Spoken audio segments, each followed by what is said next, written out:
sa karate ba, crash kick, sa stick, yan, ganyan. Yan, ang sharing ko sa inyo, paano self-pinsahin, tapos follow up, tapos hindi, hanggang follow up na like, dito na yan ha. Una, defense, pop, tapos tira doon. Ngayon, kung halimbawa, yung pagtira niya, ganyan, pop, tapos paghila ng ganyan, iba naman ang movement sa stepping mo.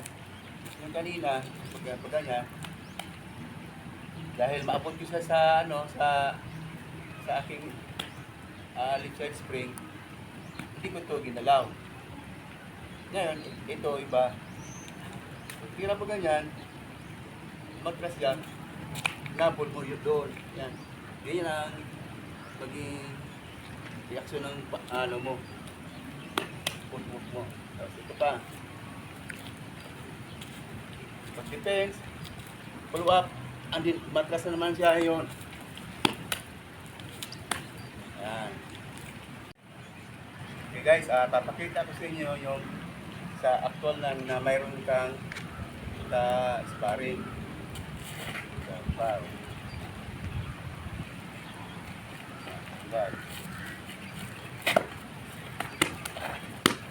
Kita nyo, hindi ko ginalaw, naka-hostals pa rin ako. Kasi naaabot ko siya sa pamalo ko. Ito. Sunod. Okay. Okay. Yan. Yan. Nag-crosstig ako doon kasi gusto ko siya abutin. Left.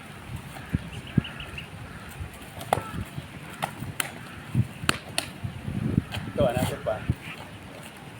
Yung naka-2 skip backward siya. Yan. 2 forward. Yan lang guys. Nagdidepende lang naman yun sa sa distansya na naging kalaban mo. Kung medyo dikit sa'yo, gamitan mo rin ng mga short fighting distance na technique sa striking. Pag medyo distansya sa'yo, pag hindi maabot sa pamalo mo, habulin mo rin sa pamamagitan ng step mo.